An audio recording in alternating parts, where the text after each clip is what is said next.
Welcome to core classes. आज की video में स्टूडेंट्स हम बात करने जा रहे हैं CHE05।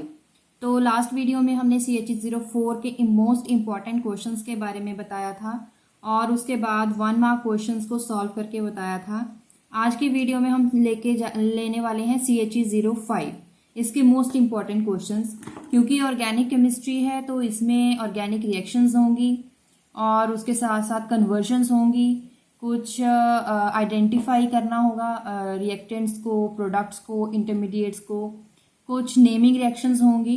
तो ये सारे, उसके साथ साथ कुछ रीजनिंग क्वेश्चंस होंगे। तो ये सारा इसे सम अप करने के बाद जो ऑब्जर्वेबल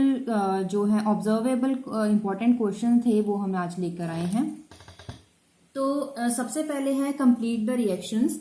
आपके सामने जो स्क्रीन पर दिख रहा है वो सारे कंप्लीट द रिएक्शंस हैं जो ज़्यादा रिपीट हुए हैं या फिर मुझे लग रहा है कि जो ज़्यादा इंपॉर्टेंट हो सकते हैं, जिनके चांसेस हैं कि वो पेपर में आ सकते हैं।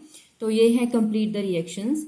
तो ये तो सारे आपको आपके सिलेबस में या बुक में मिल जाएंगे। कुछ क्वेश्चंस हमने कर लिए हैं, कुछ क्वेश्चंस आगे चैप्टर में हैं जो अभी हमने वीडियो अपलोड नहीं की है। तो ये सारे हैं कंप्लीट द रिएक्शंस। तो ये टोटल अप टू P तक हैं।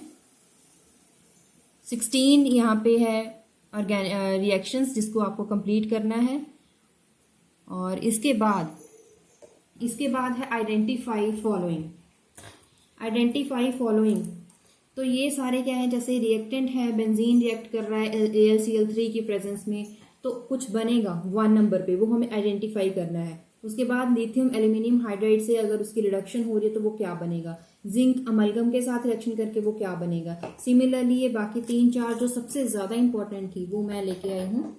तो इसे आप नोट कीजिए और इस पे प्रैक्टिस कीजिए। ये प्रैक्टिस क्वेश्चंस हैं जिसके बेसिस पे आपकी तैयारी भी हो जाएगी, प्रिपरेशन हो जाएगी। और उसके बाद है कुछ questions, important questions. First is Markovnikov rule with example. Markovnikov rule अच्छे से उसकी स्टेटमेंट दीजिए, फिर एग्जाम्पल दीजिए, फिर उसे समझाइए कि कैसे वो मार्कोनिकॉफ के अकॉर्डिंग कौन सा मेजर प्रोडक्ट होगा। तो ये है इंपॉर्टेंट। तो उससे आगे है ट्रांस एस्टेरिफिकेशन। इस पे आप लिख लें डेफिनेटली कि ये जो है डेफिनेटली आएगा ही आएगा पेपर में, trans esterification with example.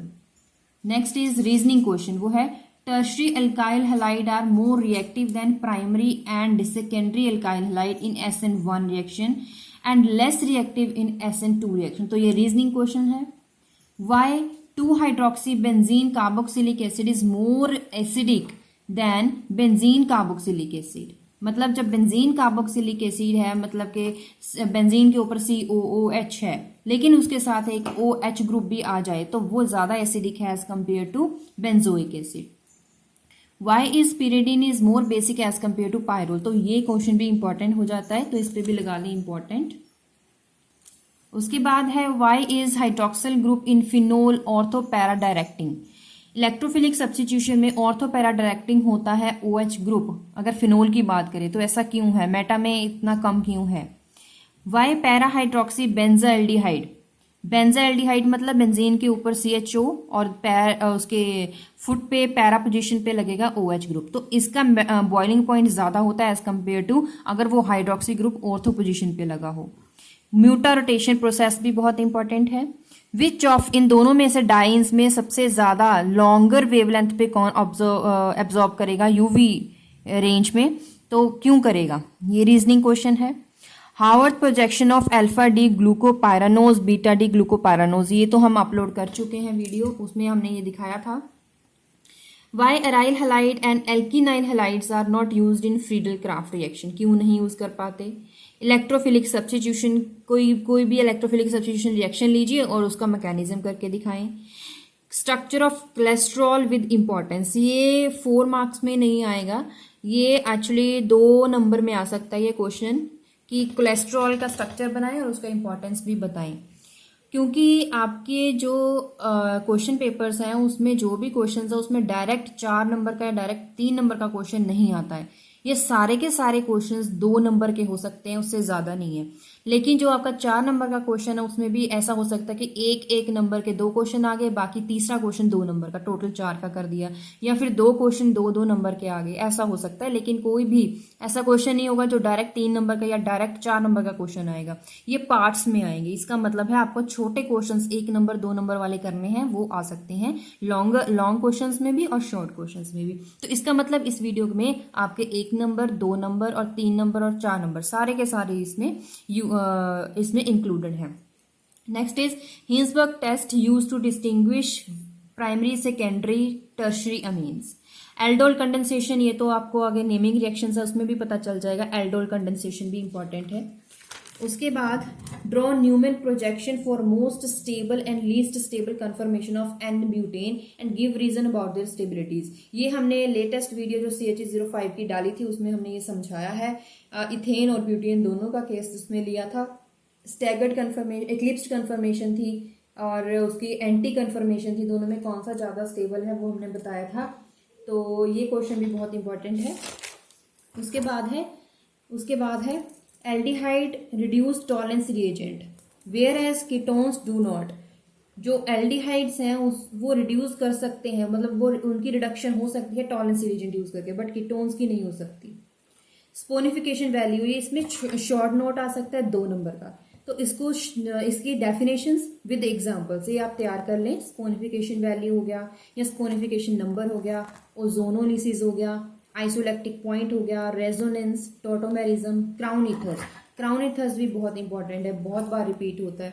Y amino group is basic in nature, ये बताए। TMS के बारे में, कोडोन क्या होता है, और उसके साथ साथ कुछ डिफरेंसेस हैं, वो क्या है।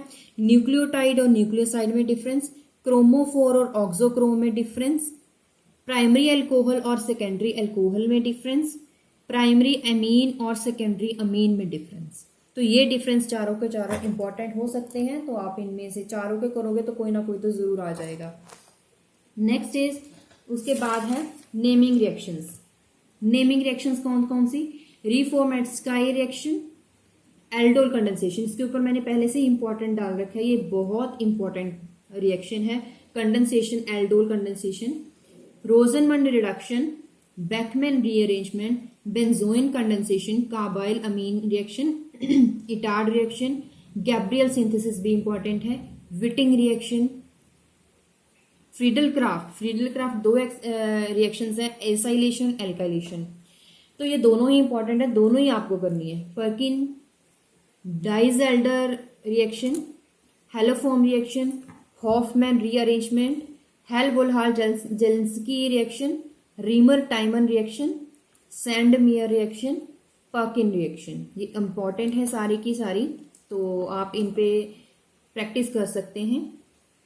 उसके बाद है कन्वर्जन्स। कन्वर्जन का मैंने अलग से चार्ट बनाया है, तो कन्वर्जन कौन कौन सी इंपॉर्टेंट है। प्रोपीन इंटू 1 प्रोपेनोल, दूसरी है propene into 2 propanol, phenol into salicylaldehyde, दूसरा फिनोल इंटू 2,4,6 ट्राईब्रोमोफिनोल।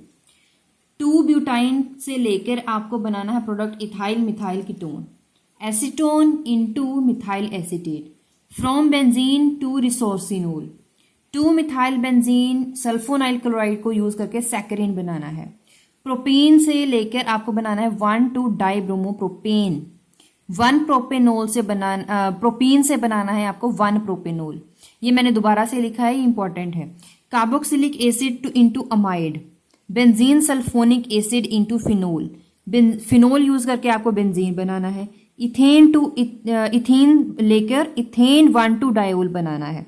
सो ये है सारे के सारे इंपॉर्टेंट। ये तो है सारा का जो टेबल है, ये सारा है कन्वर्जन्स का। कन्वर्जन्स इंपॉर्टेंट है। और उसके बाद ये पूरा टेबल है नेमिंग रिएक्शंस का, जिसमें एटलीस्ट 16 to 18 नेमिंग रिएक्शंस हैं। बहुत सारी ऐसी नेमिंग रिएक्शन है, लेकिन उनमें से जो ज़्यादा इंपॉर्टेंट है वो मैं इसमें लिख रही हूँ, तो आप इन पे प्रैक्टिस जरूर करिएगा।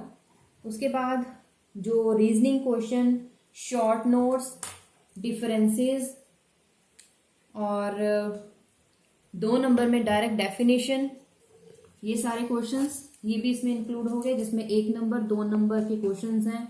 शॉर्ट क्वेश्चंस में भी आ सकते हैं, लॉन्ग क्वेश्चन में, पार्ट्स में आ सकते हैं। और इसके बाद आइडेंटिफाई फॉलोइंग, ये तो 3-4 ही हैं। और उसके बाद है complete the reaction. Almost 15 to 16 complete the reactions हैं। ये इस पे भी आप प्रैक्टिस करिएगा, श्योरली आप स्कोर कर सकते हैं बहुत अच्छे मार्क्स। और ये मोर देन सफिशिएंट क्वेश्चंस हैं।